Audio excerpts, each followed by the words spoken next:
Hello, Coach Jason here. We're looking at another video on how to find tactics. We're going to be using these concepts, the checks, the captures, loose and semi-loose pieces, and unfortunately placed pieces to help us uncover that. Stay tuned to the end of the video. I'll show you some more of my swordplay moves. But let's go ahead and get right into the tactics. So white to move here and win a piece. And this particular scenario falls into several different categories. You can pause your video and think about it. But we've got unfortunately placed pieces, check is part of this, and a loose piece as well. So there's not really a capture in this scenario as far as changing the aspect of the game, but we can go ahead and play bishop to f4 check, and because the rook is loose, and these are unfortunately, I would say the king and the rook are unfortunately placed, which on a diagonal, and we win the rook. Very similar in this case. You can pause your video if you want, but yeah, it's just unfortunately placed pieces once again in a bishop skewer. Pause your video if you want to think about it. But yes, we have unfortunately placed pieces. I see a nasty fork, I might call a family fork here, that we can almost play. Knight to f3 threatens this family fork. Unfortunately, the white knight on g5 defends, so we can't just play that. But category 2 captures, we've got to consider captures, and how does that change the aspect of the game? Let's just go on. You got to go out on a limb sometimes and imagine things that at first might seem repulsive to you, like sacrificing your queen. So queen captures g5. It gives us a free knight, because when the white queen captures back, we get to play that fork having to do with the category 4 unfortunately placed pieces. So that is the move here. We do sacrifice our queen, but we get their queen plus a knight. So we're winning material here. Take a moment, pause the video if you like to think about it. Okay, so the rook on d4 is a semi-loose piece.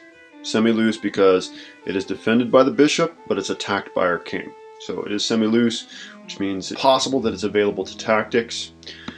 Their own bishop on g7 is attacked by our rook and defended by the king. And then category 2, of course, captures. You got to consider captures. Well, we can't capture the rook, but what happens if we capture the bishop? Well, we're removing the defender of the rook. So we sacrifice our rook,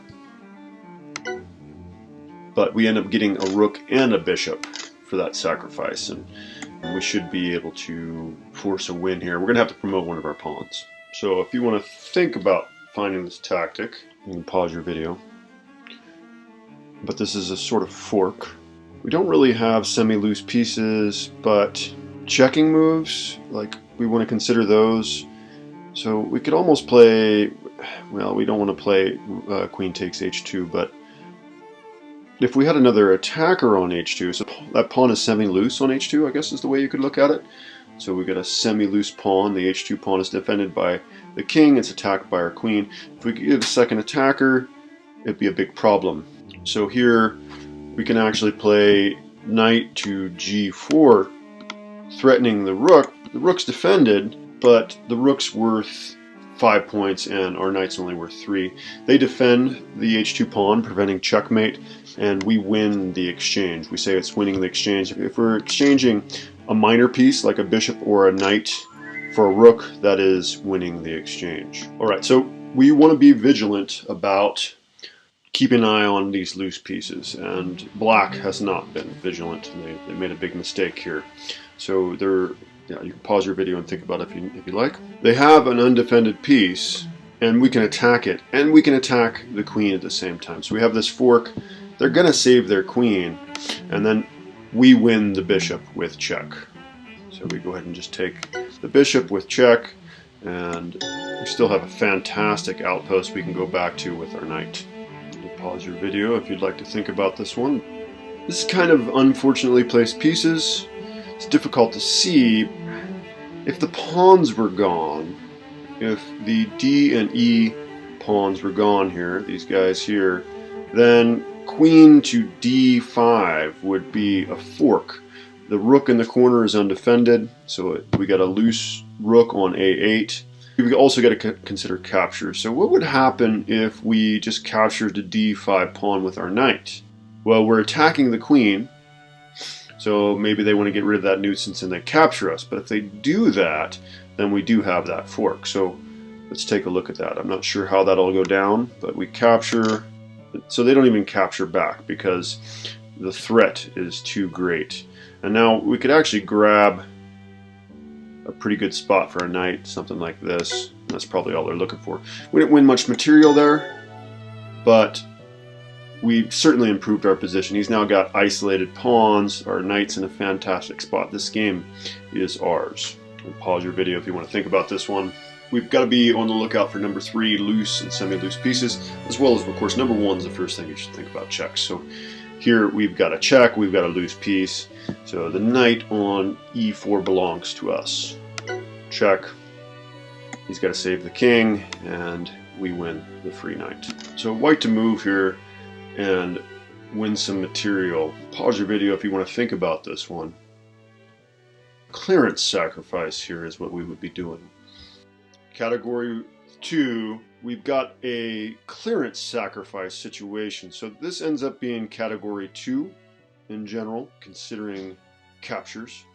Now, if we just go ahead and capture the rook, this is difficult to do a lot of times because, yeah, the rook's guarded and we're sacrificing our queen. But there is also category 4 here, unfortunately placed pieces. Our queen's kind of in the way. We'd like our knight to be on c7. So if we sacrifice our queen, then we can put our knight on c7. So we end up winning the exchange again here, essentially. So we lose our queen, but we're going to get the queen back. We got a rook, and we will lose our knight. But so the queens are off the board now, and we got a rook for our knight. So we won the exchange there. This is, again, a clearance sacrifice, and this will be our final tactic of today. So if you want to pause your video and think about it, we want to consider every check. And now clearance sacrifice is basically you have one of your own pieces that's in the way, and you want to get them out of there with force. It's got to have some power to it. Okay, so category 1, considering every check. If we had our queen where our rook is, where our g7 rook is, that would be checkmate. So we just need to get him out of there. And we've got to do it with force. There's a lot of nastiness coming after us. Queen check on e1, or they could force a queen trade. There's a bunch of things going on here. Black could threaten us. So we've got to play something strong here. So we can actually just sacrifice our rook on h7 there, and then we've got the mate. Alright, I did promise I would show some of my moves with the sword here, and I'll do that in a moment. This concludes our video on how to find tactics. I will probably do at least one more video for the course in that regard. Kind of getting my cloak off here, a little easier to swing this thing around. Alright, thank you very much for watching. Please subscribe, and if you feel like watching this.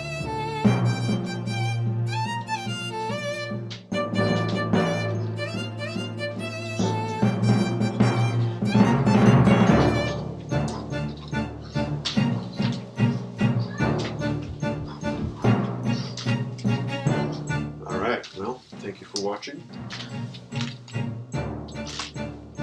Have an excellent day.